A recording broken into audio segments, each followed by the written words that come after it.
Kasaysayan ng Tacloban. Ang Tacloban ay kabisera ng lalawigan ng Leyte. Ang Leyte ay matatagpuan sa Rehiyon 8 ng Pilipinas na bahagi ng Silangang Visayas. Ang Tacloban ay unang nakilala bilang Kankabatok na ang ibig sabihin ay pag-aari ng mga kabatok.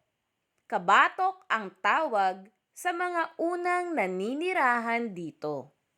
Mayaman sa yamang tubig ang lugar na ito.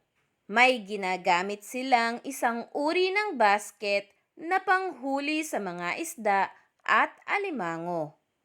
Ang tawag nila dito ay taklob. Kapag may mga darayo sa lugar, ang sinasabi nila ay pupunta sila sa Tarakluban. Pagtagal ay tinawag din itong Tacloban. Ang Tacloban ay nakilala dahil sa ginampanang papel nito noong ikalawang digmaang pandaigdig. Dito naganap ang tanyag na pagbabalik ni General MacArthur. Naganap ito sa baybayin ng White Beach ng Tacloban. Dito rin nagtayo ng base militar ang puwersa ng mga Amerikano at ang bayang ito ay ang unang napalaya mula sa mga puwersa ng mga Hapon.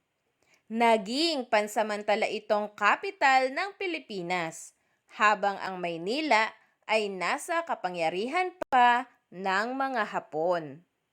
Sa syudad na ito, nanggaling ang dating unang ginang ng Pilipinas na si Imelda Romualdez Marcos. Ang pamilya Romualdez ay isa sa mga kilalang pamilyang politiko sa lugar. Ang pangalan ng paliparan sa Tacloban ay Romualdez Airport.